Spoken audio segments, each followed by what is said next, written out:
ఈరోజు జ్ఞానసభ ఎవరి వాస్తవానికి వాళ్ళే సృష్టికర్తలు, ఇది టాపిక్. ఇందులో మొదటి రౌండ్ వక్తలు చెప్తారు, తర్వాత రౌండ్ క్వశ్చన్స్ ఉంటాయి. మీ ఇష్టం, ఏ క్వశ్చన్ అడగచ్చు. దీనికి సంబంధించింది, ఈ టాపిక్ సంబంధించింది. అంతేగాని నాకు అక్కడ టెంట్ ఇవ్వలేదని అలాంటి కాదు, క్వశ్చన్లు కాదు. చలి పడుతుందని కాదు. ఎవరి వాస్తవానికి వాళ్ళు సృష్టికర్తలు. యాక్చువల్గా ఈరోజు ఈ టాపిక్ నాకు చాలా ఇష్టమైన టాపిక్. నేను దీని మీద చాలా వర్క్ చేశాను. మీరు ఏ కోణంలో చూడండి, ఏ కథ తీయండి, ఏ మనిషి చరిత్ర తీయండి, వాళ్ళు సృష్టించుకున్న వాస్తవం చూస్తేనే మీకు అర్థమవుతుంది. ఒక విచిత్రమైన విషయం ఏంటంటే, మనము పక్కవాడు అలా చేశాడు కాబట్టి వాడికి అలా వచ్చింది అంటామే కానీ మనకు వచ్చినప్పుడు మాత్రం ఆ సూత్రం వాడం. అది విచిత్రమైన విషయం. దీన్ని ధర్మరాజు అడుగుతాడు. ధర్మరాజుని యక్షుడు అడుగుతాడు, క్వశ్చన్ అడుగుతాడు యక్ష ప్రశ్నలో. మనిషికి ఈ ప్రపంచంలో ఆశ్చర్యకరమైన అంశం ఏంటి అంటాడు. మృత్యువు అంటాడు. మృత్యువు పక్కవాడికి వచ్చినప్పుడు వాడికి టైం వచ్చింది చనిపోయాడు అంటారే కానీ వాడి దగ్గరకు వచ్చినప్పుడు, అంటే మన సెల్ఫ్కి వచ్చినప్పుడు అన్యాయం అయిపోయింది దేవుడు ఎలా చేశాడు అంటామంట. మనిషికి చాలా ఆశ్చర్యకరమైన విషయం అంటది. అందుకని నేను ఎన్నో కథలు తీసుకున్నా. కథలో ఎగ్జాంపుల్స్ తీసుకుంటే చాలా క్లారిటీ వస్తుంది. ద్రౌపదికి జరిగిన అన్యాయము, లేకపోతే కృష్ణుడు తల్లికి జరిగిన అన్యాయం, ఇలా ఏ కథ తీయండి దాని వెనక ఒక మూల కథ ఉంటుంది. అంటే ఎవరి వాస్తవానికి వాళ్ళు సృష్టికర్తలు అన్న కోణంలో మీరు ఆధ్యాత్మికత అర్థమై చూస్తేనే అర్థమవుతుంది. దీన్ని సేతు మహాశయుడు కూడా చెప్తాడు, you create your own reality అని. కనుక మిత్రులారా, మన జీవితంలో ఇప్పుడు ఏం జరుగుతున్నా అది ఎవరు సృష్టించారు? మనమే సృష్టించాము. కాకపోతే అది గతం అనాలి. గతం అంటే గత జన్మ అవ్వచ్చు, గతం రోజులు అవ్వచ్చు, గతం సెకండ్ అవ్వచ్చు. కనుక మన వాస్తవాన్ని మనం సృష్టించాము. నేను ఎంతగా నాకు బాగా నచ్చే పదం ఇది. మనం ఇంకొక 3 నిమిషాల్లో చనిపోతారన్నా కానీ మనం మర్చిపోకూడని ఒక గొప్ప మాట ఇది. ఇంకొక 3 నిమిషాల్లో మన ప్రాణం పోతుందన్నప్పుడు కూడా మర్చిపోకూడదు. ఇది గుర్తుంటేనే మనం చాలా ప్రశాంతంగా ఉంటాం. ఇప్పుడు ఇక్కడ చూడండి, దాదాపు ధ్యానం చేసినప్పుడు మొత్తం 1500 2000 మంది కూర్చున్నారు. ఇప్పుడు దాదాపుగా ఒక 200 మంది ఉన్నారు. మిగతా వాళ్ళు ఎందుకు రాలేరు? రాజుగారు అంటారు, అమ్మ అందరు రండి, క్లాస్ దగ్గర రండి అంటారు రాజుగారు. రాజుగారికి బాధ ఇక్కడ జనం వచ్చి కూర్చోలేదని. ఎందుకని? ఆ వాస్తవం ఎవరు సృష్టించారు? రాజుగారే. ఎందుకు సృష్టించాడు? 4 రకాల ఐటమ్స్ పెట్టాడు, మంచి సాంబార్ పెట్టాడు, కడుపు నిండా ఫుల్గా తిన్నాము, నిద్ర వస్తుంది. మీరు ఆ వాస్తవాన్ని సృష్టించి ఇక్కడికి వచ్చి కూర్చోమంటే ఎట్టా? చూసారా, ఇక్కడ కూడా కనబడుతుంది మీకు. అంటే ఈ వర్డ్ వస్తే కానీ మనం ప్రశాంతంగా ఉన్నాం, అవునా కదా? అందుకని ప్రతి సమస్యకి ద బెస్ట్ సొల్యూషన్ నేను సృష్టించిన వాస్తవమే ఈ రూపంలో వచ్చింది అని అర్థమైంది అనుకోండి, మొత్తం మంచు విడిపోతుంది. దీని పేరే కృష్ణుడు జ్ఞానాగ్ని దగ్ధ కర్మణం అని కూడా చెప్పాడు. ఓకే అండి. కనుక మీరు సృష్టించిన వాస్తవం. మీకు ఇంకో ఎగ్జాంపుల్ చెప్తా. మన జీవితంలో చాలా జరుగుతుంటాయి. ఫర్ ఎగ్జాంపుల్ కృష్ణుడు తల్లిని తీసుకుందాం. కృష్ణుడు తల్లి దేవకి, యశోద పెంచిన తల్లి. 14 సంవత్సరాల తర్వాత కంసుని చంపి తల్లిదండ్రిని జైల్లోంచి విడిపించాడు. ఇది జరిగింది స్టోరీ. ఆయన తల్లి అడుగుతుంది, నాయన నువ్వు శక్తివంతుడు కదా, చిన్నప్పుడే భయంకరమైన రాక్షసి పోతన్న చంపావు, ఎంతో మంది రాక్షసులు లేపారేశావు, నీకు ఇది ఒక లెక్క కాదు. నన్ను జైల్లోంచి మమ్మల్ని విడిపించడం, మీ మామను లేపేయడం పెద్ద లెక్క కాదు. దానికి 14 సంవత్సరాల టైం ఎందుకు తీసుకున్నావు అని అడుగుతుంది. మనకి ఆమె క్యారెక్టర్ చూస్తే చాలా అన్యాయం అనిపిస్తుంది. కళ్ళ ముందే చిన్నపిల్లల్ని గోడకేసి కొట్టి చంపుతాడు కంసుడు. గోడకేసి కొట్టాడు, తలని అరిగి చంపాడు, మొత్తమే చంపాడు తన కళ్ళ ముందే 7 బిడ్డల్ని. 8వ బిడ్డ కృష్ణుడు తప్పించారు. సరే, ఏదేమైనా ఒకటైతే నిజం, భయంకరమైన బాధ అనుభవించింది. భగవంతుడు కాదు, పరమాత్ముడికి తల్లి జైల్లో కష్టాలు అనిపించింది. ఇవన్నీ చూస్తే మనకి అనిపిస్తుంది ఎంత దుర్మార్గుడి కంసుడు అనిపిస్తుంది. గమ్మత్ అనే విషయం చెప్పనా, కృష్ణుడికి కంసుడి మీద కోపం లేదు. కోపం ఉంటే ఆ రోజు చంపేవాడు, 14 సంవత్సరాల దాకా ఆగక్కర్లేదు. ధర్మం కోసం అతన్ని లేపేశాడు అంతే.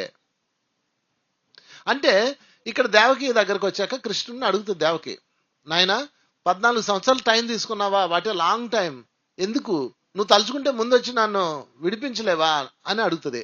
అనగానే అప్పుడు కృష్ణుడు చెప్తాడు, అమ్మా నువ్వు సృష్టించుకున్న వాస్తవమే నీ దగ్గరకు తిరిగి వచ్చింది.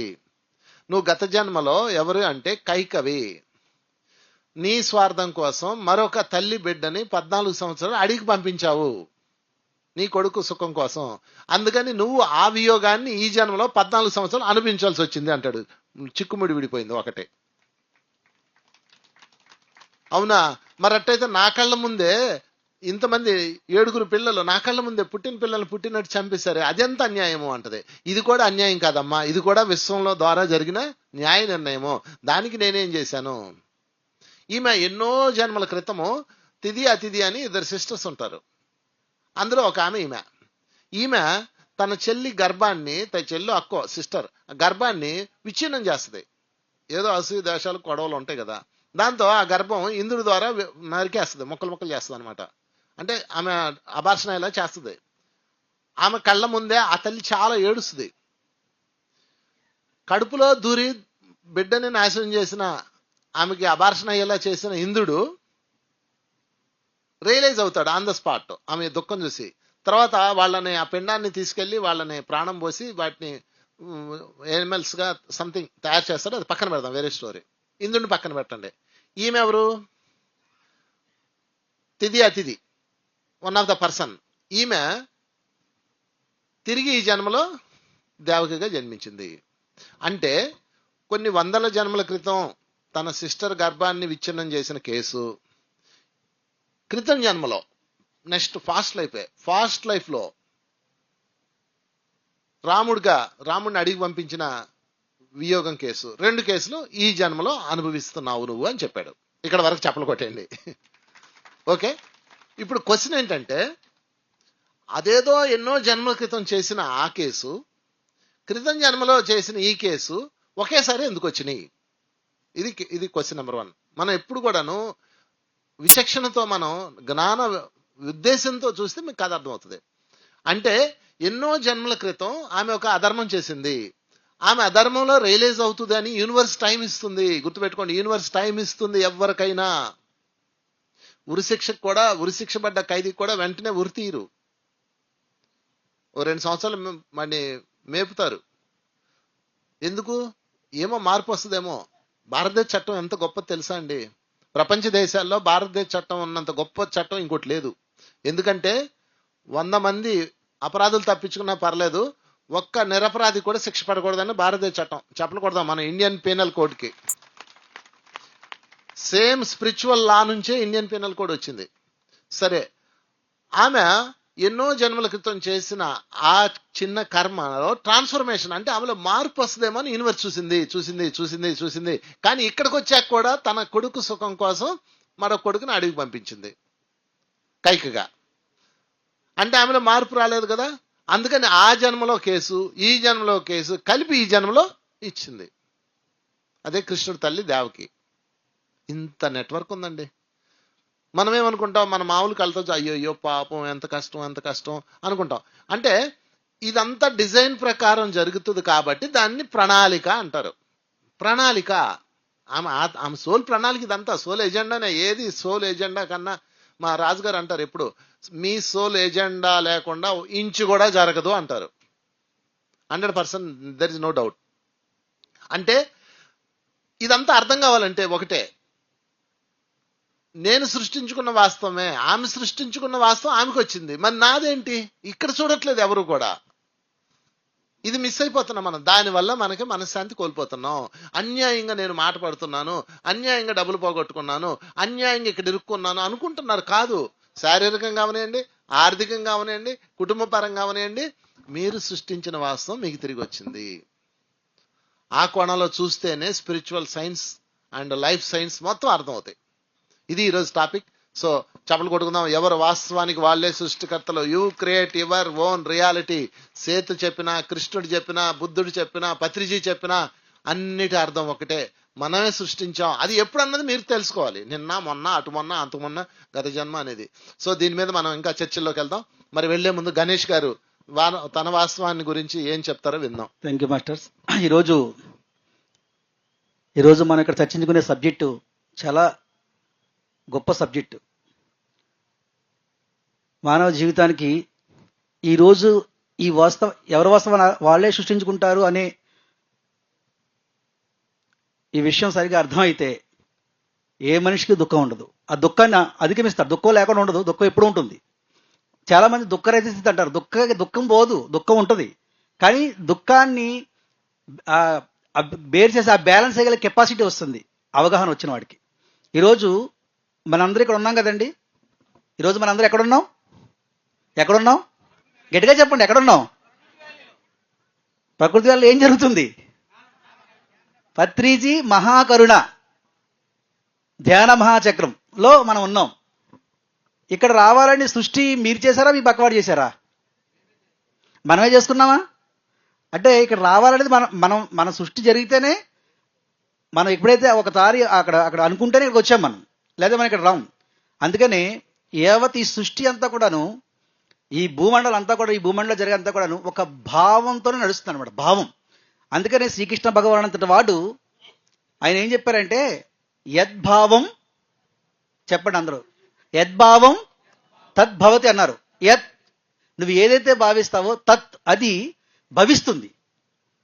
ఇది కాదు అనడానికి ఎక్కడా లేదు. ఇంకా మీరు ఎవరి దగ్గర వెళ్ళండి, ఏ శాస్త్రవేత్త దగ్గరికి వెళ్ళండి, ఏ ఫిలాసఫీ అయినా చూడండి, ఇది అల్టిమేట్ అనమాట. సాక్షాత్తు కృష్ణ భగవానుడు అంత గొప్ప హయ్యర్ కాన్షియస్ అక్కడి నుంచి వచ్చింది ఈ పదం, యత్ భావం తత్ భవతి. నువ్వు ఏదైతే భావిస్తావో అది. ఇదే విషయాన్ని చక్కగా చెప్పాడు అష్టావక్రుడు జనక మహారాజ్కి. ఇవాళ చాలామంది ఏమండి ఎవరి వాస్తవం వాళ్ళే సృష్టించుకుంటారు అంటారు కదండి, మరి మా వాస్తవం ఏంటంటే ఎలా ఉంది, మా సృష్టి ఎలా ఉందని అంటూ ఉంటారు. నిజానికి అలా అని చెప్పేసి ఏదేదో భావించేస్తే అది కాదు. అక్కడ దానికి చాలా ఆ మూలంలో దానికి క్లారిటీ కావాలి, ఆ మూల భావంలో చాలా క్లారిటీ కావాలి. ఎప్పుడైతే మూల భావంలో పర్ఫెక్ట్గా మనం అది చేస్తామో అది మేనిఫెస్టేషన్ జరుగుతుంది. ఒకసారి ఏమైందంటే, త్యాగరాజ స్వామి తెలుసా మీ అందరికీ? త్యాగరాజ స్వామి ఒక అన్నగారు ఉండేవాడు. త్యాగరాజ స్వామి అంటే సంగీతం గొప్ప చక్రవర్తి.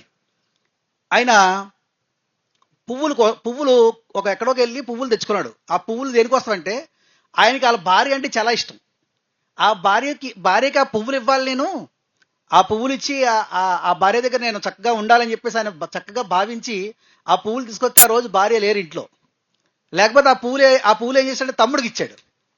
త్యాగరాజ స్వామికి ఏంటి, రాముడు అంటే భక్తి. త్యాగరాజ స్వామికి ఇస్తే ఆయన ఎప్పుడు ఏది రాముడితో అంటే భక్తిగా మాట్లాడాలని ఆయన పాట రూపంలో వచ్చేదన్నమాట.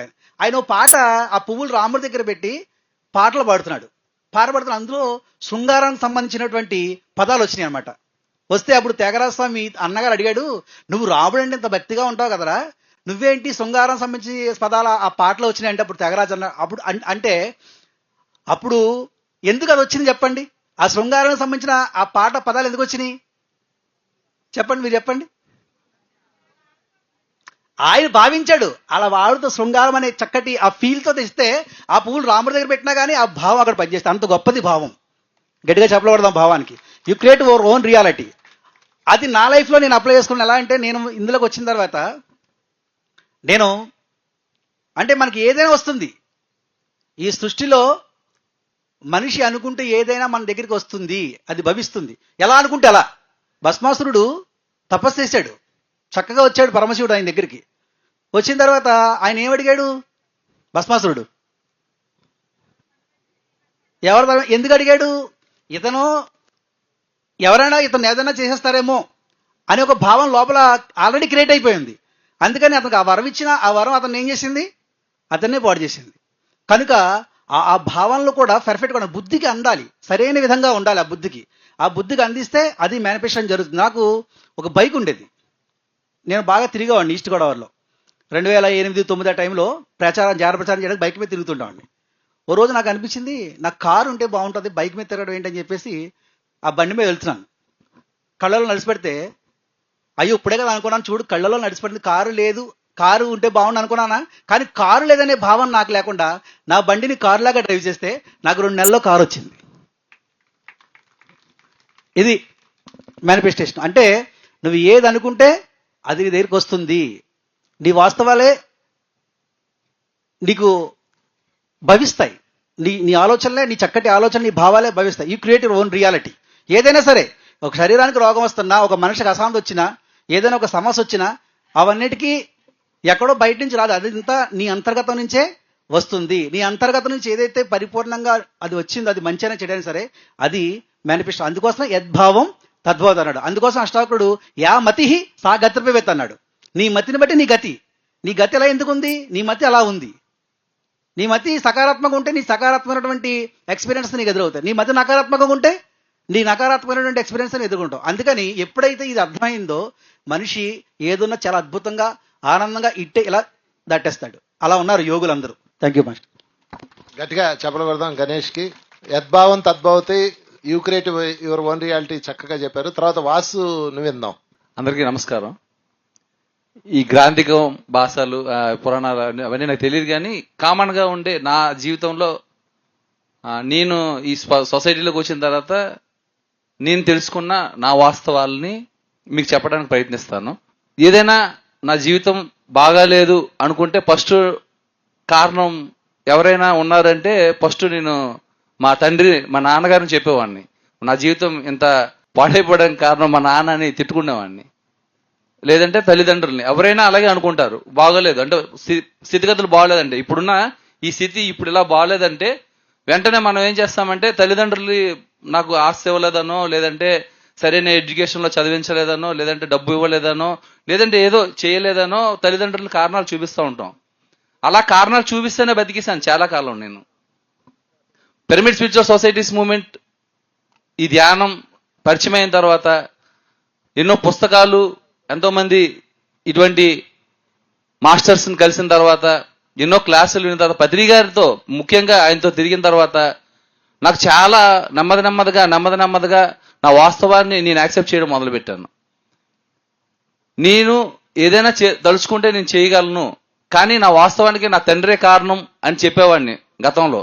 కానీ ఇప్పుడు నాకు అర్థమవుతుంది ఏంటంటే నేను ఏదైనా చేయగలను. ఆ చేయడానికి ఫస్ట్ నేను ఏదైతే ఉందో గార్బేజ్ అంటే చెత్త, ఆ చెత్తని నా దగ్గరికి రానివ్వకుండా సరైన మాటలు మాట్లాడాలి, సరైన ఆ విధానంగా నడుచుకోవాలి. ఎదుటి వ్యక్తులతో ఏదైతే ఉన్నదో దాన్ని సరి అయిన విధంగా నడుచుకోవాలి వాళ్ళతో. అలా సరిగ్గా అన్ని చేస్తే ఈ గార్బేజ్ కాస్త కొంచెం ఒక పూల తొట్ల అవుతుందేమో అనుకున్నాను.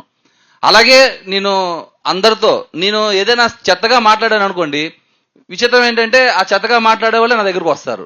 నేను ఇది అబ్జర్వ్ చేస్తూ ఉన్నాను. నాకు ప్రతిరోజు లెర్నింగే.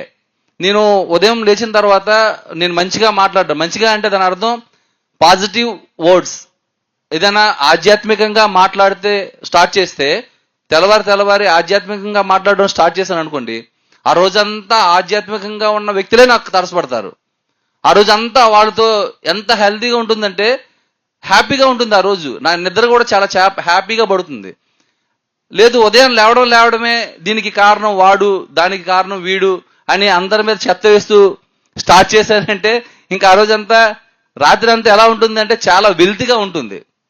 నాకు అర్థమయ్యేది కాదు ఫస్ట్లో. రాను నాకు అర్థమవుతూ వచ్చింది. ఎప్పుడైతే ఎలా అర్థమైందంటే సారు, నేను ఈ మధ్య రాజాపతిరాజు గారు ఒక సందర్భాన్ని విజయనగరం వచ్చినప్పుడు విశ్వం నీకు దర్పణం అని ఒక పుస్తకాన్ని చెప్పారు ఆయన. ఆ పుస్తకం నేను ఎప్పుడో కొన్నాను, సరస్వతి గారి పుస్తకం అనమాట. అది కొన్నాను కానీ ఎప్పుడు చదవలేదాన్ని. ఆయన చెప్పిన తర్వాత ఇంటికి వెళ్ళిన తర్వాత విశ్వం నీకు దర్పణం అన్న ఒక పుస్తకాన్ని నేను తీసి దాంట్లో పేజీలు చదువుతూ ఉంటే అది నాకు పరిచయం చేయడం మొదలుపెట్టింది. 2 నెలల నుంచి నేను బాగా వర్కౌట్ చేస్తున్నది ఏంటంటే ప్రతి వ్యక్తిలో నన్ను నేను చూసుకోవటం. ఎప్పుడైతే నేను అలా చూసుకోవడం మొదలుపెట్టానో నాది కాని క్యారెక్టర్ ఏది నాకు తరసపడడం మానేసింది.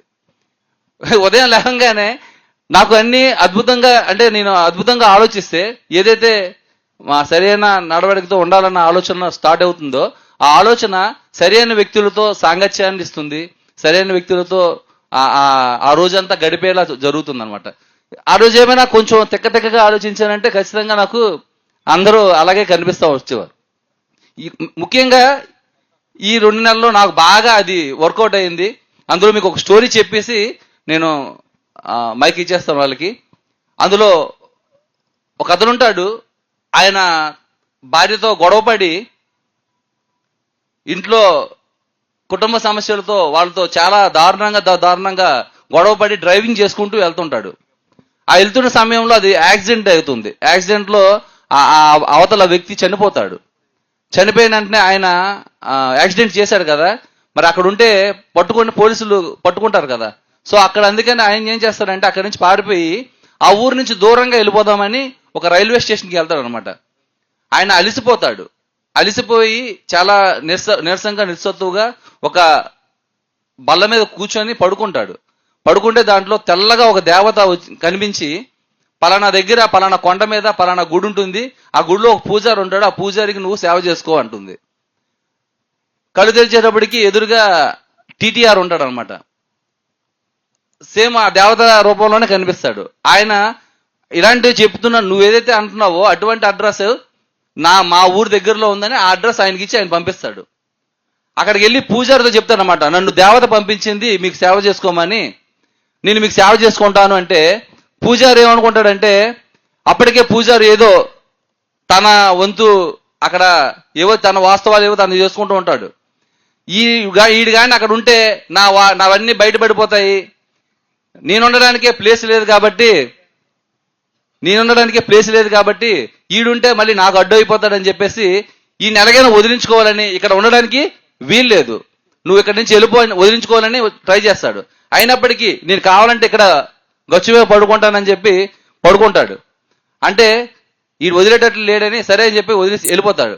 అయితే మరుసటి రోజు ఉదయాన్న ఒక వ్యక్తి వచ్చి పూజారి గారితో చెప్తాడు అనమాట, మా ఇంట్లో ఇంత సమస్య ఉంది, మీరు వస్తే ఆ సమస్య క్లియర్ అయిపోతుంది పూజారి గారు రండి అంటేనే, పూజారికి అవకాశం అదునుగా చూస్తున్నాడు ఈ నెలగైనా వదిలించుకోవాలని.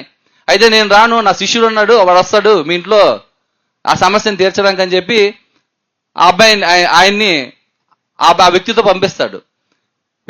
చాలా విచిత్రమైన విషయం ఏంటంటే, తినకి ఏ సమస్యలు ఉన్నాయో అవే సమస్యల్ని ఆ వచ్చిన వ్యక్తి చెప్పడం మొదలు పెడతాడు. ఇంట్లో నా భార్య నన్ను సరిగ్గా చూసుకోవట్లేదు, నా తల్లి నాతో గొడవలు ఆడుతుంది, నా పిల్లలు నాతో సరిగ్గా ఉండరు, ఇలాంటివన్నీ ఎవరికైతే కుటుంబ సమస్యలు ఎలా ఉంటాయి, అందరికీ కామన్గా ఉండే సమస్యలే కదా, అవే విషయాలు మళ్ళీ ఇంత రిపీటెడ్గా చెప్తూ ఉంటాడు. నేను ఇలాంటి సమస్యల్ని ఎదుర్కోలేకే పారిపోయి ఊరు విడిచి ఇలా సేవ చేసుకోవడానికి వచ్చాను, అయినప్పటికీ నాకు ఇది నన్నే సాల్వ్ చేయమని ఆ పూజారి గారు పంపించారు, అమ్మవారు నాకు ఇచ్చిన వరం కాబట్టి నేను ఎలాగైనా ధైర్యంగా దీన్ని చేయగలనని ఆయన వెళ్తాడు. వెళ్ళిన తర్వాత ఆ రోజు నైట్ అయిపోతుంది. ఆ భార్య ఆ రోజు రాత్రి అంతా ఆయన గురించి ఎదురు చూసి ఆ భార్య అంటుంది అనమాట, ఎక్కడికి వెళ్ళిపోయారండి, రాత్రి అంతా రాలేదని చెప్పి అడుగుతుంది. ఓకే, అదంతా అయిపోతుంది. మరుసటి రోజు మార్నింగ్ ఆయన డ్యూటీకి వెళ్ళే సమయంలో ఈ వ్యక్తిని తీసుకెళ్లి ఒక గ్రంథాలయంలో విడిచిపెట్టినప్పుడు ఈ వ్యక్తికి ఒక పుస్తకం కనిపిస్తుంది. ఆ పుస్తకంలో ఏముంటుందంటే, నువ్వు పెళ్లి చేసుకుందాం అనుకుంటున్నప్పుడు ఏ వ్యక్తినైతే నువ్వు చూజ్ చేసుకున్నావో, ఏ మహిళనైతే నువ్వు ఎన్నుకున్నావో, అప్పుడు కనిపించిన ఆ ఆలోచన అంటే ఈ జీవితాంతం ఈ అమ్మాయి నాకు సరిపోతుంది అని నువ్వు అనుకున్నావు కదా, అలా అనుకున్న ఆ ఆలోచన సరి అయినదైతే ఇప్పుడు నువ్వు ఆలోచిస్తున్న ఆలోచన సరికాదు. ఒకవేళ అప్పుడే నువ్వు సరైన కానీ ఆలోచన చేస్తుంటే ఇప్పుడు నువ్వు చేస్తున్న ఆలోచన సరి అయింది. అర్థమైందా నేను చెప్పింది మీకు? అంటే ఆడు ముందే అనుకున్నాడు కదా, చూజ్ చేసుకున్నాడు, ఈ అమ్మాయి నాకు జీవితాంతం సరిపోద్దని అనుకున్నాడు. కానీ ఇప్పుడు అనుకుంటున్నాడు ఏంటి, ఈ అమ్మాయి నాకు సరిపోదని కదా. అక్కడ చదివిందే ఇంటికి రాగానే ఈ వ్యక్తికి చెప్తాడు, ప్రాబ్లం సాల్వ్ అయిపోతుంది, ఆ భార్యాభర్తలు ఇద్దరు కలుస్తారు. ఇది పెద్ద స్టోరీ. ఎవరు వాస్తవానికి వాళ్ళే సృష్టికర్తలు. ఎందుకంటే సరైన మాటలు మాట్లాడితే సరైన వ్యక్తులు వస్తారు, సరైన నడవడిక, సరైన విధానం అంతా సరి అయినదే ఉండాలి. బుద్ధుడు అష్టాంగ మార్గాల్ని మనందరం పాటిస్తే మన జీవితం సరి అయిన విధంగా అయిపోతుంది. ఆ సరి అయిన దృక్పథాలను మనం గట్టిగా పట్టుకొని మనం ముందుకెళ్ళడానికి పత్రిజీ గారు చాలా ఈజియెస్ట్ మెథడ్ మనకి ఇచ్చేశారు. శ్వాస మీద ధ్యాస. మనకి ఏదైనా కష్టం అనిపించిందంటే కూర్చుంటూ ఏదో ఒకసారి ఒక రోజు ఖచ్చితంగా మనల్ని మనం అవగతం చేసుకుంటాం. మన వాస్తవాలకు మనం సృష్టికర్తలం అనే విషయాన్ని మనం గ్రహించగలుగుతాం. నేను అది ఎంతో తదేకంగా దాన్ని ఇంకా క్షుణ్ణంగా పరిశీలన చేసుకుంటున్నాను. నా జీవితాన్ని ఇంకా ఇంకా ఇంకా ఇంకా మెరుగుపరుచుకోవడానికి అది ఎంతో ఉపయోగపడుతుంది. Thank you sir. చాలా అద్భుతమైన విషయం సార్. ఇది మామూలు ఇది కాదు. నీ వాస్తవానికి నువ్వే సృష్టికర్తవు అంటే అది యాక్సెప్ట్ చేయలేం. దీని కారణాలు ఎంతో మందిని చూపిస్తూ ఉంటాం. So thank you sir. బాగుంది, గట్టిగా క్లాస్ కొడదాం వంశీ గారికి, గణేష్ గారికి, వాసుకి. ఇప్పుడు ప్రశ్న ఏంటంటే ఎవరి వాస్తవాన్ని వారే సృష్టించుకుంటారు అనేది రైటా రాంగా? నేను మనం ఎందుకు సృష్టించుకుంటాం క్యాన్సర్ని, లేకపోతే మనం ఎందుకు ఆ వియోగాన్ని సృష్టించుకుంటాం? ఎందుకు మంచి అనుకుంటే ఇంకోలా జరుగుతుంది? అంతా నేను చాలా ఎవరికి క్షేమకు కూడా అపకారం చేయలేదు, కానీ నాకే ఇన్ని కష్టాలు దేవుడు పెట్టాడు. ఇవన్నీ మనందరికీ అనిపిస్తుంది. లేకపోతే గత జన్మలో ఏ పాపమో చేసి ఉంటాను, ఈ జన్మలో ఈ కర్మ ఇలా వచ్చింది. గత జన్మలో నువ్వు నిప్పులో వేలు పెడితే ఈ జన్మలో కాలుతుందా? ఒకవేళ నువ్వు ఏదైనా చేసిన దానికి ఫలితం గత జన్మలో నువ్వు ఎవరినో ఏదో ఎవరికో హాని చేస్తే ఈ జన్మలో అది నీకు వస్తే ఇదేనా వ్యాపారమా? ఇదంతా మరి ఋషులు ఏం చెప్పారు? ఇది మనకేంటంటే మనం మన స్థాయిలో మనం ఏం చేస్తామంటే ఎవరికి ఏమి రీజనింగ్ మైండ్తో మనకి నచ్చిందా లేదా అని చూస్తాం. ఇది కరెక్టా కాదా అని నిర్ణయించడానికి మనం ఏమనుకుంటాం అంటే మన మనసుకి మనకున్న ఇదివరకు ఉన్న నమ్మకాలకి ఇది సూట్ అయితే ఎస్ అంటాము, లేకపోతే కాదనుకుంటాం, లేకపోతే నాకు అర్థం కాదులే అనుకుంటాం. కానీ సత్యం కావాలా వద్దా? పత్రి గారిని నేను ఒకసారి అడిగాను, మీరు అలా ఎందుకు ఇలా జరిగింది? ఒక ఆవిడని కొట్టారు. ఏమైంది అంటే ఒక ఆవిడని కొట్టారు, అకారణంగా కొట్టారు. నాకు అప్పుడు కనిపించిన సీన్ అది. ఇదేంటి ఇలా కొట్టారు? ఇంకొకసారి ఏమైంది, మా రాజమండ్రిలో ఒక మీటింగ్ అయింది. ఒక అంధుడు వచ్చాడు, మెట్లు దిగుతున్నారు సార్, క్లాస్ అయ్యి వస్తుంటే, స్వామి నాకు 2 కళ్ళు కనబడవు అన్నాడు. గోదావరిలో దూకుచావు అన్నారు ఆయన. నాకు కూడా ఉన్న ఆయన, ఇదేంటండి ఇలాంటి గురువుని తీసుకొచ్చారు, అదేంటి పాపం వాడు గుడ్డువాడు. ఆయన వచ్చి గురువుగారిని ఏదైనా అడిగితే పోనీ ఏదో మంచి మాట చెప్పాలి, కానీ గోదావరిలో దూకుచావు అన్నారు. ఇవన్నీ అంటే అలాంటి ప్రశ్నలు నాకు ఉన్నవి, ఇంకా కొన్ని ఉంటే అవన్నిటిని నేను పత్రి గారిని అడగడానికి ఒకసారి అడిగాను. అడిగినప్పుడు ఆయన ఏమన్నారు తెలుసా? ఎవరి వాస్తవాన్ని వాళ్ళే సృష్టించుకుంటారు, ఆ సేత్తిగాడు చెప్పాడు అని క్లాసులు చెప్తావు కదా, ఆయన అన్న మాట ఇది. ఎవరి వాస్తవాన్ని వాడే సృష్టించుకుంటాడు అని నేను క్లాసులు చెప్పేవాడిని సేతు విజ్ఞానం చదివిన కొత్తల్లో. నువ్వు క్లాసులు చెప్తావు కదా, ఇప్పుడు ఆయన ఎవరో, ఆయనకేం జరిగిందో వాడు వాస్తవాన్ని వాడు సృష్టించుకున్నట్ట నేను చేసినట్ట అని అడిగారు.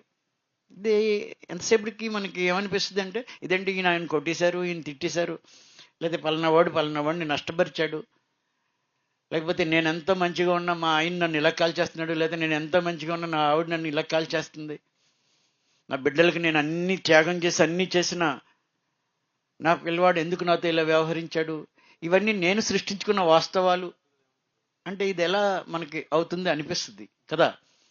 దీనికోసం మనం తెలుసుకోవాల్సింది ఏంటంటే, ఇది చాలా అత్యంత గొప్ప విషయం. ఎవరి వాస్తవాన్ని వారే సృష్టించుకుంటారనే విషయాన్ని మనం స్పష్టంగా అర్థం చేసుకోవడానికి నాకు తోచింది, నాకు తెలిసినది మాట్లాడడం కంటే కూడా శాస్త్రం ఏం చెప్పింది, శాస్త్ర ప్రమాణంగా ఉండాలి. మన వేదాలు, మన విజ్ఞానము, మన ఋషులు దాన్ని ఏం చెప్పారు, మనం ఎలా అర్థం చేసుకున్నాం అనేది మీద ఆధారపడి ఉంది. అయితే ఇక్కడ విషయం ఏంటంటే, ఆత్మ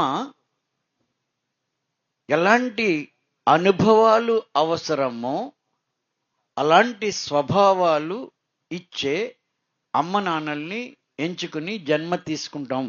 నువ్వు నీ జీవితంలో నీకు ఎలాంటి అనుభవాలు కావాలో అలాంటి స్వభావాలు నీకు ఇచ్చే తల్లిదండ్రుల్ని నువ్వే ఎంచుకుని వస్తావు. ఆ ప్రాంతంలో పుట్టడం, స్త్రీగా జన్మించడం, పేదగా ఉండడం, ధనవంతుడిగా ఉండడం, లేదా ఇంకోలా ఉండడం, ఈ పరిస్థితులు ఇవన్నీ ఎలాంటి అనుభవాలు అవసరమో ఇక్కడ ఇది బాగా తెలుసుకోవాల్సింది ఏంటంటే, మన జన్మ ఎందుకు మనం అందరం తీసుకుంటామంటే అనుభవాల కోసం. ఎలాంటి అనుభవాలు కావాలో అలాంటి స్వభావాలు మనకు ఉంటాయి. ఆ స్వభావాలతోటి మనం ఆ అనుభవాన్ని తీసుకుంటాం. అయితే ఇక్కడ ఉన్న సమాజంలో లేకపోతే మనకున్న అలవాటు ఏంటంటే ఇది మంచి అనుభవం, ఇది చెడ్డ అనుభవం అని రెండుగా చూస్తాం. జీవితం అనేది అనుభవాల కోసం. ఈ అనుభవాలు ద్వారానే మనం పరిణామం చెందుతాం. కర్మ అంటే అర్థం ఏంటి? ఏదో అక్కడ కుక్కను కొడితే మళ్ళీ ఈ జన్మలో ఆ కుక్క వచ్చి నిన్ను కరిచేయడం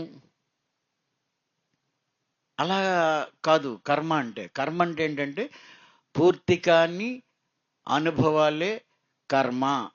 అండర్లైన్ చేసి దయచేసి దీన్ని లోతుగా అర్థం చేసుకోగలిగినప్పుడు, లేకపోతే మన శాస్త్ర ప్రమాణంతో నేను మాట్లాడుతున్నాను, శాస్త్ర ప్రమాణంతో ఏదైతే ఋషులు, ఉపనిషత్తులు, మన మహర్షులు జీవితాలకు సంబంధించిన విషయాల్ని, అనేక జన్మల్ని, రాబోయే విషయాల్ని, కాలాన్ని, అన్నిటికి అతీతంగా అన్ని విషయాల్ని చూసిన మహాద్రష్టలు చెప్పిన విషయాల సారం మీరు అర్థం చేసుకోవడానికి ప్రయత్నం చేయండి. నీ లైఫ్ ఇలా ఉండడానికి కారణం నీ తప్పు కాదు, నీ ఆలోచన దోషం అని కూడా అనుకోవద్దు. ఈ అనుభవం నీకు అవసరం. ఎలాంటి అనుభవం అవసరమో అలాంటి బుద్ధి, అలాంటి స్వభావం, అలాంటి ఆలోచన నీకు వచ్చింది. ఇప్పుడు ధర్మరాజుకి జోదం ఆడకూడదని తెలియదా చెప్పండి? ధర్మరాజు కదా, ఎందుకు జోదం ఆడాడు? జోదం ఆడడం వల్లే కదా ఆయన ఈ రాజ్యాన్ని కోల్పోవలసి వచ్చింది, అడవి పాలు అవ్వాల్సి వచ్చింది. మరి ఎందుకు జోదం ఆడాడు? అది అవసరం. సీతాదేవి అడుగుద్ది, అడవికి వెళ్ళిన తర్వాత బంగారు లేడీ కావాలి అంది. వనవాసానికి వెళ్ళిపోయి అక్కడ ఏదో బంగారం కనబడితే లేడీ, ఇక్కడ ఉన్న అంతఃపురంలో ఉంటే బోళ్ళంత బంగారం ఉంది, కానీ ఆవిడ అక్కడికి వెళ్ళి మళ్ళీ ఆ బంగారం అని ఎందుకు అడిగింది అంటే, అప్పుడు తప్ప ఒప్ప చెప్పండి? సీతాదేవి బంగారు లేడీ అడగడం రైటా రాంగా? ధర్మరాజు జోదం ఆడడం రైటా రాంగా? మనకున్న బుద్ధితో నువ్వు ఇలా చేయడం తప్పు, నువ్వు ఇలా చేయడం తప్పు, నేను చదువుకోమన్నా నువ్వు చదువుకోలేదు, నేను చెప్పిన మాట నువ్వు వినలేదు, నేను అనుకున్నట్టు నేను జీవించలేకపోయాను లాంటి ఈ స్థాయి నుంచి నువ్వు అర్థం చేసుకోవాల్సింది ఏంటంటే, అవేర్నెస్ని పెంచుకుని, అవేర్నెస్తో అవగాహనని పెంచుకోవడానికి, జ్ఞానాన్ని సరి అయిన అవగాహన కలిగించే జ్ఞానంతో నువ్వు చూడాలి. అలా చూడడం కోసమే పత్రిజీ ఏం చేశారు అంటే, స్వాధ్యాయము, చక్కటి ఆధ్యాత్మిక గ్రంథాలు చదివినప్పుడు, ధ్యానం చేసినప్పుడు నీకు సరిగ్గా గ్రహించే శక్తి వస్తుంది. లేకపోతే ఎవరేం చెప్పినా మనకంటే కొంచెం తెలివిగా మాట్లాడితే ఇదే రైట్ అనిపిస్తుంది, లేకపోతే నాకు తెలియదులే అనుకుంటాం. అందుకోసమే మనం చేయవలసింది ఏంటంటే, ధ్యానం ఏం చేస్తుందంటే నీకు ఆ చైతన్యాన్ని పెంచినప్పుడు నువ్వు ఈ విషయాన్ని గ్రహించే శక్తి వస్తుంది. ఆ గొప్ప విషయాల్ని జీవితం గురించి అధ్యయనం చేయడానికి, అవగాహన చేసుకోవడానికి ధ్యానం అంత్యంత అవసరం. రెండవ విషయం ఏంటంటే, ఎప్పుడు కర్మ అనేదాన్ని నేను అనుకున్నాను, నాకు కొడుకు పుట్టి చనిపోతే, నేను హిందువుని కాబట్టి మా ఫాదరుని అడిగాను, ఎందుకు ఇలా జరిగింది అంటే, ఇది మన కర్మ నాయనా అన్నారు. ఇది మన కర్మ నాయనా అంటే ఏంటి కర్మ అంటే? నేను ఎవరినో ఏదో తప్పు చేశానని ఆ భావన ఇంకా కష్టంగా అనిపిస్తుంది. నేనేదో పాపం చేస్తేనే నాకు ఈ శిక్ష పడింది, నేను ఈ తప్పు చేస్తేనే శిక్ష. అసలు ఈ శిక్షలు వేసేవాడు ఎవరైనా ఉన్నారా? శిక్షలు ఎవరైనా వేస్తారా? బయట ఉండి ఎవడైనా చేస్తాడా? లేకపోతే మనల్ని శిక్షించుకుంటామా?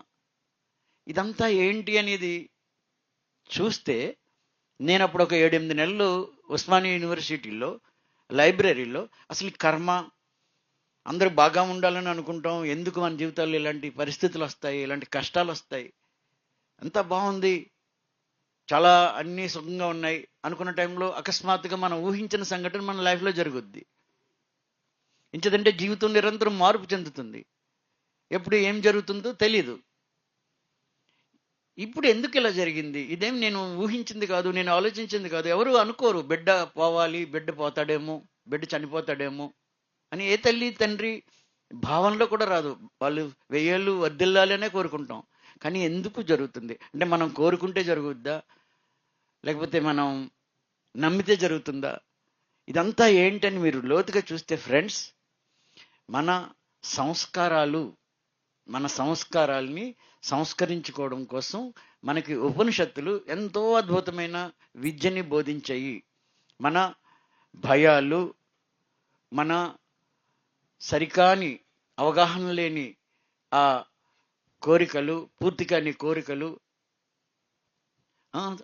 ఇవన్నీ మన అజ్ఞానం, ఇవన్నీ మనకేమవుతాయంటే అలా అనిపిస్తాయి. కానీ లైఫ్ అంతా ఎవ్వరు కూడా దోషాలు చేయడానికి రాలేదు. మీరు చేసిన ఏ పని దోషం కాదు, అది ఫస్ట్ అర్థం చేసుకోవాల్సింది. మీరందరూ రామ్తానే పుస్తకం చదవండి, మీకు కొంచెం అర్థమవుతుంది. మనిషిని ఎంత భయంకరంగా చేసినాయి అంటే కొన్ని మత విషయాల్ని సరిగా అర్థం చేసుకోకపోవడం వల్ల నా తప్పే లేకపోతే అవతలవాడిది తప్పు, ఎదుటివాడిదే తప్పు అనుకోవడం కానీ నేను చేసిన తప్పే అనుకోవడం కానీ, ఈ రెండే మనకి భయంకరమైనది. అనుభవం ఉంది,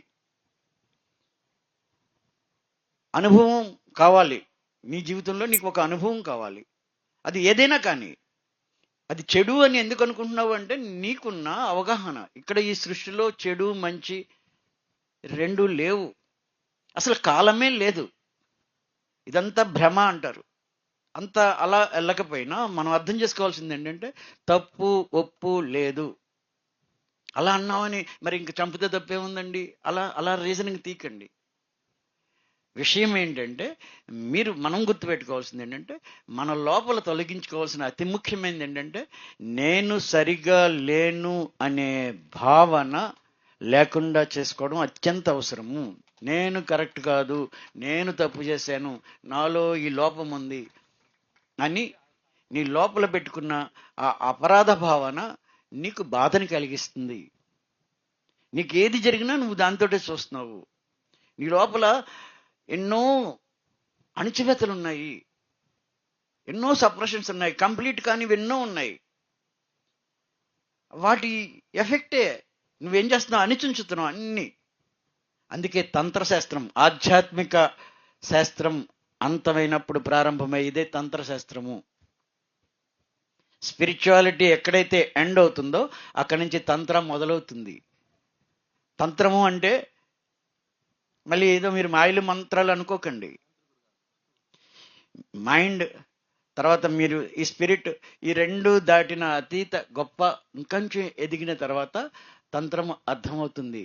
ఆ తంత్రశాస్త్రం ఏం చెప్తుందంటే అణిచివేతలతో కూడిన జీవితాన్ని జీవించకండి, వ్యక్తీకరణలతో కూడిన జీవితాన్ని జీవించండి. జీవితం అంతా ఇలా ఉండడానికి కారణం ఏంటంటే నువ్వేదో అనుకుంటావు, నువ్వు ఇంకోటి చేస్తావు. నువ్వు అనుకున్నట్టుగా నీ జీవితాన్ని నువ్వు ఎందుకు జీవించలేకపోతావు? ఎందుకు ఈ సమాజం నిన్ను ఇలా చేస్తుంది? ఈ సమాజంలో ఉన్న నియమాలు తనకి కంట్రోల్ చేయడానికి పెట్టినయా, నీ వ్యక్తిత్వాన్ని వికసింపజేయడానికి పెట్టిన రూల్స్ ఇవి? మనం ఏం చేస్తామంటే ఒక సమాజంలో, ఒక ఎదగని సమాజంలో, ఆ సమాజం యొక్క యాక్సెప్టెన్స్ కోసం నీ చుట్టూ ఉన్న వాళ్ళందరూ నిన్ను మెచ్చుకోవాలని, నిన్ను గొప్పవాడు అనాలని నీలాగా నువ్వు జీవించలేకపోతావు. కానీ ఇక్కడికి వచ్చింది దేనికోసం అంటే ఎవరు వాళ్ళలాగా వాళ్ళు జీవించాలి. అందుకే భగవద్గీత అంతా చెప్పిన తర్వాత కృష్ణ పరమాత్మ చెప్పిన మాట ఏంటో తెలుసా? చక్కగా అనుష్ఠింపదగిన పరధర్మం కంటే గుణరహితమైన నీ స్వధర్మాన్నే నువ్వు ఆచరించు. ఇది కృష్ణ పరమాత్మ చెప్పిన మాట. ఎవరో చెప్పింది ఎంత గొప్పదైనా నీ ఇన్నర్, నీ స్వధర్మం, నీ సెల్ఫ్, నీ లోపల వాడు ఏం చెప్తున్నాడో దాన్నే చెయ్యి. దుర్యోధనుడికి తెలీదా? రావణాసురుడికి తెలీదా? అందరికీ అన్నీ తెలుసు, మీకు తెలీదా? నాకు తెలీదా? నేను చెప్తానే ఉన్నాను, అయినా అనవసరంగా ఈ పని చేశాడు అంటూ ఉంటాం. ఇది చెత్త పని. పక్కవాడి విషయంలో తొంగి చూడొద్దని ఆయన ఎందుకు చెప్పారు అంటే మన విషయాల్లో కూడా ఆయన గురువు గారు ఎంత పెద్ద మూమెంట్ చేస్తున్నప్పుడు కూడా నువ్వు ఈ తప్పు ఉంది, నువ్వు ఇలా చేయొద్దు అని ఏ రోజు చెప్పలే. ఎందుకంటే నీ వాస్తవాన్ని నువ్వే సృష్టించుకుంటావు. ఈ అనుభవం అవసరం, అనుభవిస్తావు. ఎక్స్పీరియన్స్ ద్వారానే పరిణామం చెందుతావు. నువ్వు సఫర్ అవుతున్నావా అంటే ఆ సఫరింగ్ అనేది కూడా నీకు వచ్చిన సంఘటన గురించి నువ్వు ఆలోచించే విధానమే నిన్ను సఫర్ చేస్తుంది. సంఘటన కాదు నిన్ను సఫర్ చేసేది. బుద్ధిస్టులు ఏం చెప్తారంటే ఒక మనిషి జీవితంలో ఒక సంఘటన జరిగితే 2 బాణాలు వస్తాయి, తాకుతాయి అతన్ని.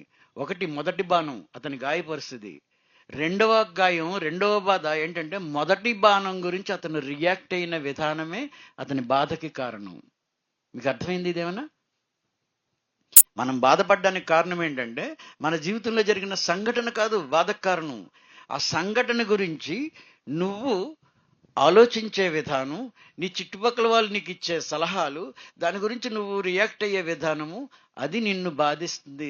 దానివల్ల నీకు సఫరింగ్ ఉంది. లేకపోతే సంఘటన ఎవరిని సఫర్ చేయదు. చావు కానీ, కోల్పోవడం కానీ, లాస్ అవ్వడం కానీ, ఇది లాస్ అనే ఉద్దేశంతో ఇది లాస్ అని నువ్వు చూస్తున్నావు కాబట్టి ఇది ఒక అనుభవం అంతే. అర్థమైందా ఫ్రెండ్? అందుకని మనం బాగా చూడవలసింది ఏంటంటే మన జీవితాల్లో ఎదురైన సంఘటనలు కాదు మన బాధపెడుతున్నది, ఆ సంఘటన గురించి మనం రియాక్ట్ అయ్యే విధానాలు మనని సఫర్ చేస్తున్నాయి. ఆ సంఘటన నీ జీవితంలో అవసరం, నీ లైఫ్కి అది అవసరం.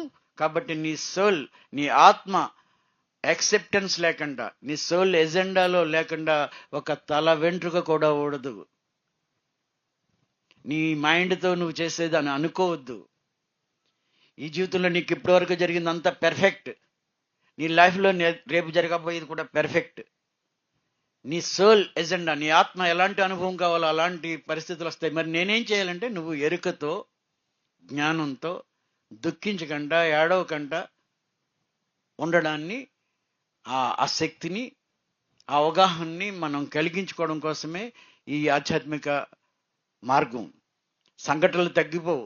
ధ్యానం చేస్తే జబ్బులు పోతాయి, ధ్యానం చేస్తే సమస్యలు పోతాయి, ధ్యానం చేస్తే మా ఆయన మారిపోతాడు. మీ ఆయన ఎందుకు మారుతాడు? వచ్చే జన్మలో మారుతాడు. ఆయన కాదు, ఇంకొక ఆయన. లేకపోతే నాకేదో అయిపోతుంది, ఇంకోటి అయిపోతుంది. ఇవన్నీ మనకున్న పరిమితమైన ఆ మైండ్ సెట్.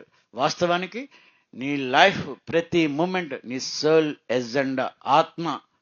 శివుడు ఆజ్ఞ లేనిదే చేయమైనా కుట్టదంటారు కదా. అర్థం ఏంటది? ఎవరు శివుడు? ఆయన ఆజ్ఞించి నిన్ను కుట్టమంటంలే. తనలోని శివుని తానేలా తెలియడో శిలలో చూసి శివుడని భావింతురు, శిలలు శిలలే గాని శివుడు కాదు.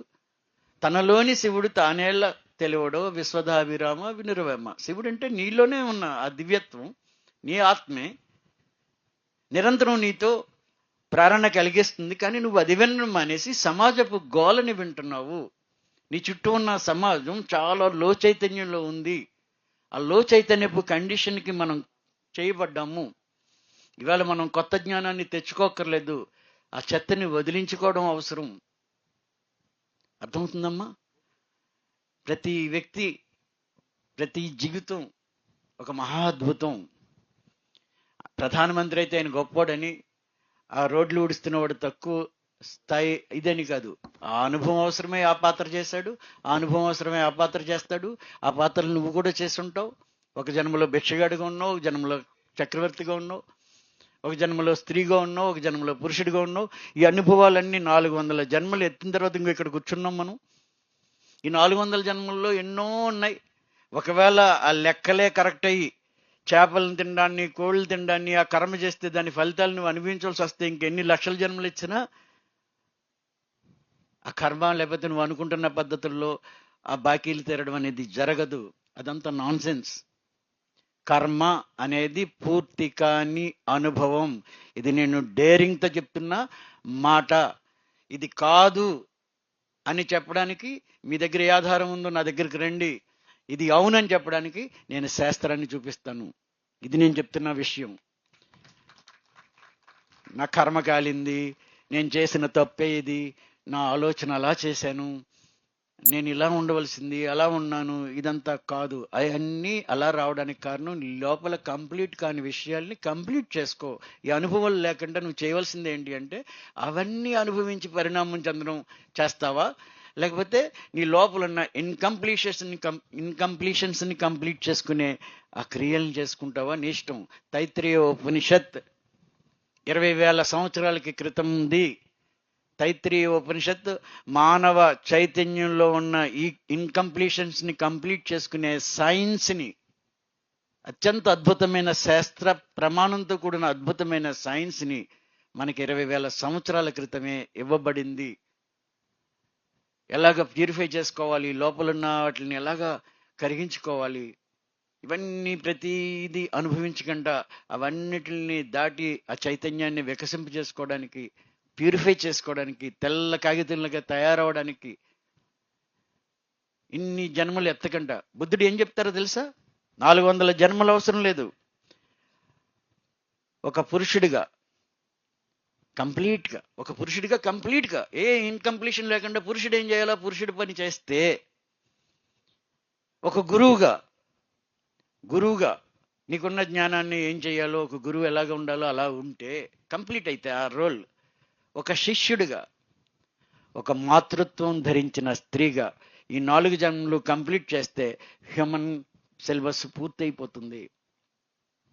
అర్థమైందా మీకు? మాతృత్వం ధరించిన స్త్రీ ఫైనల్ జన్మ. ఇవి కంప్లీట్ చేయగలిగితే, అంటే నేను ఇలా చేయలేకపోయాను, అలా చేయలేకపోయాను, నా తప్పే, నేను చేసిన పొరపాటే, నేను చేసిన కర్మే అనే ఈ చెత్తంతటిని వదిలించుకుని ఎరుకతో, జ్ఞానంతో, అవగాహనతో మనం కానీ మనని మనం సరిగా అర్థం చేసుకుంటే అప్పుడు జీవితం అంతా అద్భుతం అవుతుంది. అందుకే ఉపనిషత్తులు ఏం చెప్పినాయి అంటే, నిన్ను నువ్వు అర్థం చేసుకో, నిన్ను నువ్వు తెలుసుకో. రమణ మహర్షి ఎవరు వచ్చినా నీ గురించి వాళ్ళతో ఏం చెప్పేవారు? నువ్వెవరు నువ్వు తెలుసుకో. నువ్వెవరు అంటే నేను ఆడదాన్ని, నేను మగవాడిని, నేను పలానా ఎవడని చెప్తాడు. దానికి పెద్ద ఏముంది అడ్రస్? అది కాదు ఆయన అడిగింది. నువ్వెవరువో నువ్వు తెలుసుకో, నీ లోపల ఏముందో నీకు అర్థం చేసుకో, నీ లోపల కంప్లీట్ కానీ ఏమున్నాయో నువ్వు తెలుసుకో, ఆ కంప్లీషన్ ఎలా చేసుకోవాలో నువ్వు తెలుసుకో. పూర్తి కాని అనుభవాలు, సప్రెస్ చేసిన విషయాలు, అణిచివేసుకున్న కోపాలు, అణిచివేసుకున్న కోరికలు, అణిచివేసుకున్న అన్ని నీ లోపల ఉన్నాయి. వాటి వల్లే ఈ జీవితం సఫరింగ్. అందుకనే తంత్రశాస్త్రం స్ట్రైట్గా చెప్పింది, అణిచివేతలతో కూడిన జీవితాన్ని జీవించవద్దు, వ్యక్తీకరణలతో కూడిన జీవితాన్ని జీవించు. అలాగే ఎవరైనా జీవిస్తే ఇమీడియట్గా సమాజం వాళ్ళని చంపి పారేసింది. అంచేత సమాజంతో అడ్జస్ట్ అవుతా ఎదగని ఒక దారుణమైన నిమ్న స్థాయిలో ఉన్న, చైతన్యపు స్థాయిలో ఉన్న సమాజంలో మనం ఉన్నాము.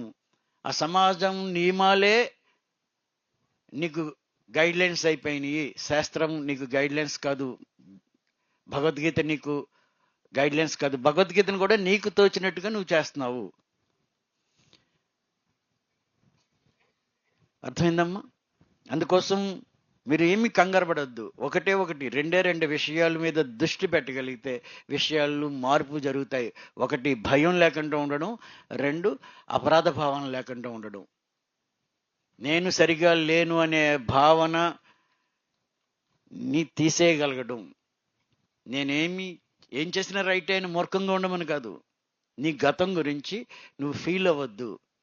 నీ భవిష్యత్తు గురించి నువ్వు ఊరిక ప్రణాళికలు కాదు, నువ్వు ఎరుకతో రెడీగా ఉండు.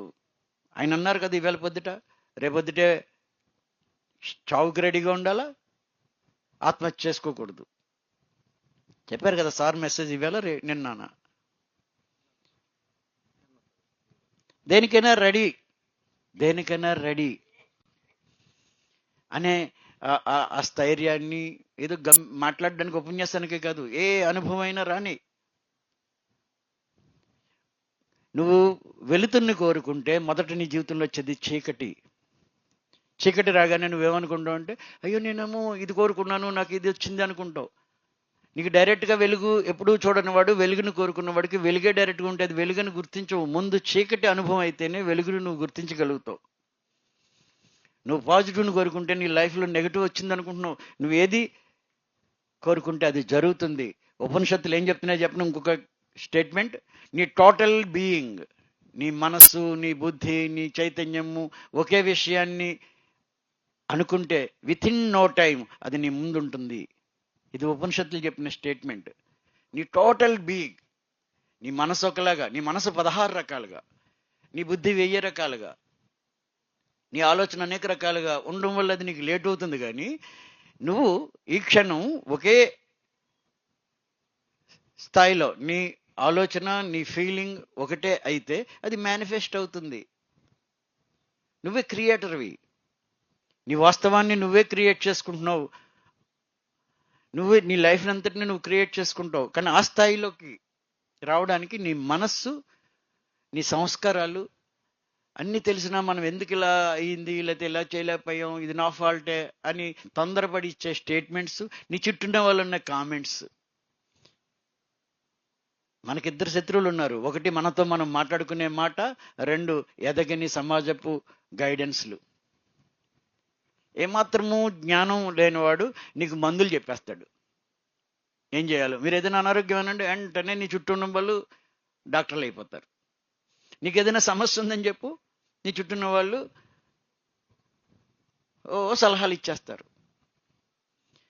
మనం ఏం చేస్తాం? గందరగోళం. మనకేం తెలియదు కదా, ఇది రైటో ఇది రైటో ఇది రైటో. అందుకనే సరి అయిన అవగాహన కావాలి అనుకుంటే పతంజలి మహర్షి ఏం చెప్పాడు అంటే, ధ్యానం నిన్ను పరిణామం చెందించి సరి అయిన గ్రహింపు సామర్థ్యాన్ని పెంచుతుంది. విషయాల్ని గ్రహించే సామర్థ్యం పెరిగితే విషయాన్ని నువ్వు సరిగా అర్థం చేసుకోగలుగుతావు. ఓకేనా? ఏం అర్థం కాలేదా? అలా ఉండిపోయారు. ఏం చేయొద్దు, ఇదంతా పెద్ద మాట్లాడానని అనుకోవద్దు. ఒకటే ఒక దాని మీద ఫోకస్ చేయండి.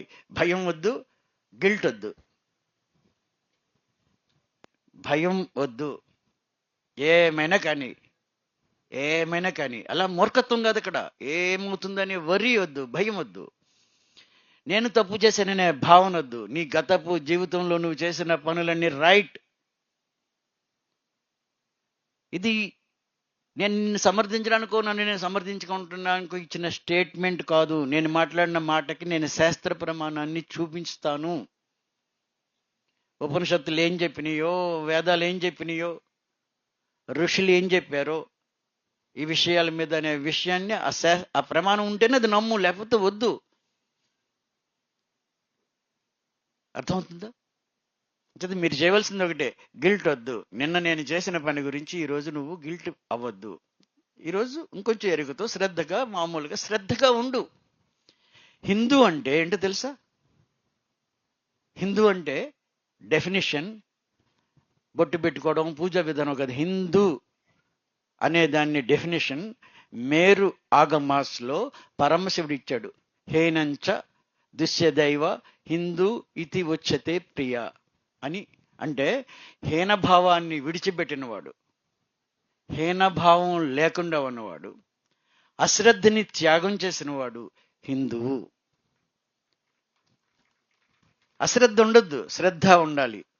హేనంచ జుస్యదైవ హిందూ ఇతి ఉచ్యతే ప్రియ.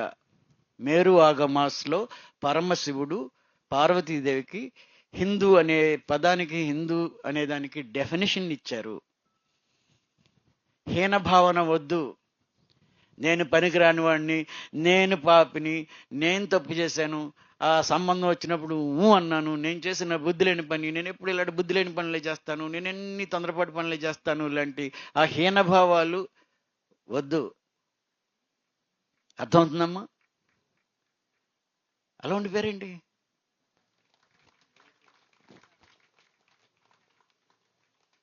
నేను అనవసరంగా నమ్మాను, నేను అనవసరంగా ఎలా అనుకున్నాను, నేను అదేదో అనుకున్నాను, ధ్యానంలోకి వస్తే అదేదో అయిపోద్ది అనుకున్నాను, అక్కడికి వెళ్తే ఏదో అయిపోద్ది అనుకున్నాను, నేను అనుకున్నాను.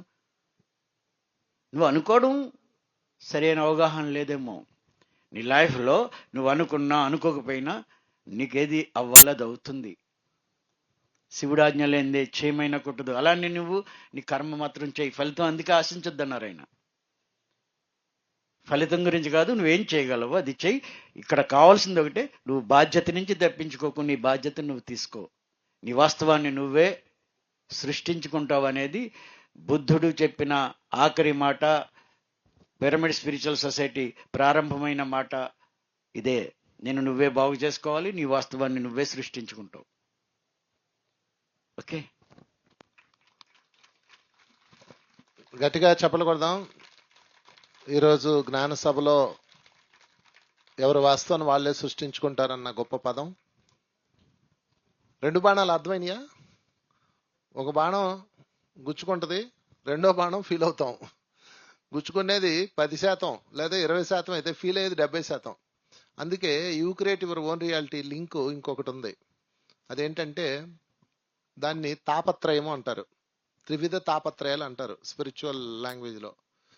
అందులో ఆది భౌతిక తాపత్రయం 70%. ఆది భౌతికం అంటే భౌతికం నుంచి మనం పెట్టుకునే ఎఫెక్ట్ వచ్చే బాధ 70%. 2 ఆధ్యాత్మిక తాపత్రయం 20%. అంటే మనం గత జన్మల్లో ఎప్పుడో సరికాని జీవనం జీవించడం వల్ల తిరిగి వచ్చిన వాస్తవం, అది 20%. అంటే మనం 20% సమస్య వస్తే యూనివర్స్ నుంచి మనం దానికి 70% పెట్టుకుంటున్నాం. చూసారా? అంటే 90% మనం సృష్టించిన వాస్తవం. మరొక 10% ఆది దైవిక తాపత్రయం అంటారు. ఆది దైవికం అంటే దైవం నుంచి ఒక క్రియేషన్ వస్తుంది మనకి. అయితే ఇది పెయిన్ ఉండదు. ధర్మరాజు అడవికి వెళ్ళడానికి సిద్ధమయ్యాడు రెండోసారి కూడా జోదం ఎందుకు, మొదటిసారి ఓడిపోయి వచ్చి అట్టొకటి బయటపడ్డాం కదా మళ్ళీ ఎందుకు వెళ్తామంటే ఇట్స్ డిజైన్డ్ అంటాడు. అది దైవం ఇచ్చిన ట్రీట్మెంట్ అన్నమాట ఇది. అందుకని దైవం ద్వారా వచ్చే బాధలు 10%. అయితే ఇందులో బాధలు ఉండవు, ఎదుగుదల ఉంటది. ఒక ట్రాన్స్ఫర్మేషన్ కోసం దైవం ఇస్తాడనమాట. అది 10% ఉంటుంది. అది ఎవరికి పడితే వాళ్ళకి ఎవరు. కొంచెం హయ్యర్ డైమెన్షన్ లోకి వెళ్ళే వాళ్ళకి ఇచ్చే కష్టాలు అవి. శ్రీరాముడు అడవికి వెళ్ళి కష్టాలు ఎందుకు వచ్చినాయి ఆయనకి? అది దైవం ఇచ్చిన ట్రాన్స్ఫర్మేషన్ కోసం, యూనివర్సల్ పని కోసం ఇవ్వబడ్డాయి. అది 10%. అది మీరు సృష్టించే వాస్తవం కాదు. అంటే యూ క్రియేట్ యువర్ ఓన్ రియాలిటీలో 10% దైవం నుంచి వస్తుంది. దైవం అంటే హయ్యర్ వాళ్ళు. 20% మన పాస్ట్ నుంచి వస్తుంది. 70% ప్రజెంట్ నుంచి వస్తుంది. ఇది లెక్క. అందుకే అన్నమయ్య అంటాడు, ఇది తెలుసుకుంటే చాలు మీకు, తెలిసితే మోక్షము. ఈరోజు రాజుగారు చాలా గొప్ప సబ్జెక్ట్ మాట్లాడారు. ఇవాళ మాట్లాడుతూ పతంజలి గురించి ఒక మాట చెప్పారు. ఇవాళ భారతదేశంలో పాండిత్యాన్ని కొదవలేదు. ఎన్నో విషయాలు ఉన్నాయి, ఎన్నో మనం బుర్రకెక్కించుకుంటూ ఉంటాం. ఎన్ని విన్నా, ఎంత పాండిత్యం విన్నా సరైన అవగాహనకి రాకపోతే కనుక అది ఎందుకు పనికిరాదు. ఇవాళ సార్ దాన్ని చక్కగా చెప్పారు. పతంజలి అవగాహన రావడానికి ఏం చేయాలో టెక్నిక్ చెప్పారని చక్కగా చెప్పారు. జగపతి రాజు గట్టిగా చెప్పలు కొడదాం. అవగాహన కావాలి. అవగాహన లేదనుకోండి, నువ్వు 1,00,000 విషయాలు విన్నా సున్నాయి. అది 1,00,000 విషయాలు వింటే సున్నా అన్నాడు బత్రి సార్. ఒక్క విషయము జీవితానికి మారుస్తుంది. అది సరైన అవగాహన. ఆ అవగాహన కావాలంటే మనకి శుద్ధత కావాలి. మనందరికీ ఇవాళ క్రియేషన్ గురించి ఒక సబ్జెక్టు. ఇవాళ క్రియేషన్ ఎందుకు మన జీవితాల్లో సరిగా లేదు అంటే శుద్ధత లేదు. సిద్ధి కావాలనుకోండి ఏముండాలి? సిద్ధి కావాలంటే ఏముండాలి? శుద్ధత్వం ఉండాలి. శుద్ధి ఉంటేనే సిద్ధి. ఆత్మశుద్ధి లేని ఆచారం మేళ, బాండశుద్ధి లేని పాకమేళ, చిత్తశుద్ధి లేని శివపూజలేరు అన్నాడు యోగి వేమన్ గారు. కానీ శుద్ధి లేకుండా సిద్ధించదు. మనం ఏదైనా ఒక క్రియేషన్ చేసేటప్పుడు దానికి బలమైనటువంటి శుద్ధి ఉండాలి. ధర్మరాజు అంతటి వాడు ఎంతో మందిని చంపారు, రక్తపాతం జరిగింది. అయినప్పటికీ ధర్మరాజు ఏమన్నాడు? నాకు శత్రుజయం లేకపోయినా పర్లేదు, నాకు ఏ పాపం అంటకూడదు అన్నాడు ధర్మరాజు. కానీ ఆయనకి ఏ పాపం అంటలేదు. ఆయన స్వర్గస్థుడు అయ్యాడు ఆయన ధర్మరాజు. ఎందుకంటే అంత గొప్ప సంకల్ప బలం ఉంది, అంత శుద్ధత ఉందన్నమాట. శుద్ధత్వం కావాలి. ఎవరు ఏం చేస్తున్నా సరే అందులో శుద్ధత్వం ఉంటే అది చక్కగా సిద్ధిస్తుంది. ఈరోజు బాబాయ్ చెప్పాడు, ఇదే తెలుసుకోవడం అంటే. ఇది తెలిస్తేనే మోక్షం. మోక్షం అంటే విడుదల, అన్నిటి నుంచి విడుదల. దీని అన్నమాచార్యులు ఏం చెప్పారు దాని గురించి చక్కగా కులంక్షంగా వివరిస్తారు వంశీ గారు. ఒక 2 లైన్లో పాడుతున్నాను. తెలిసితే మోక్షము, అందరూ పాడొచ్చు. తెలియకున్న బంధము, కలవంటిది బ్రతుకు ఘనునికి నీ. తెలిసితే మోక్షము, తెలియకున్న బంధము, కలవంటిది బ్రతుకు ఘనునికి నీ. తెలిసితే మోక్షము. ఏమిటి తెలియాలో చెప్తారు వంశీ గారు. Thank you. సో మనందరూ చాలా అద్భుతమైందండి. కల వంటిది బ్రతుకు గనుడికి అంటే అన్నమయ్య చెప్పిన 2 లైన్స్ లో జీవిత సత్యం ఉంది. అంటే మన జీవితం, ఫర్ ఎగ్జాంపుల్ మీకు ఒక కళ వచ్చింది. మీ కళ్ళలో మిమ్మల్ని ఎవడో పొడిచాడు, మెల్ల నగలను లాక్కుపోయాడు, మీరు భయపడి మేలుకున్నారు. వెంటనే ఏమనుకుంటారు? వెంటనే ఊరే ఇదంతా కళ అమ్మయ్య అనుకొని పడుకుంటారు. పోలీస్ స్టేషన్కి వెళ్తారా? పోలీస్ స్టేషన్కి వెళ్ళి ఏమండి నాకు మెల్ల గొలుసు లాగేసాడు, ఎవడో వచ్చి కత్తిరి పొడిచాడు అంటారా? అంటారు కదా. అమ్మయ్య ఇదంతా కళ అనుకొని పడుకుంటారు.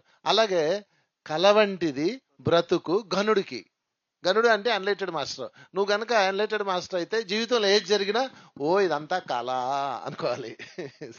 అది దాని అర్థం. అదే క్రియేషన్ అంటే. చేపలు కొట్టేద్దాం మరొకసారి. Thank you very much.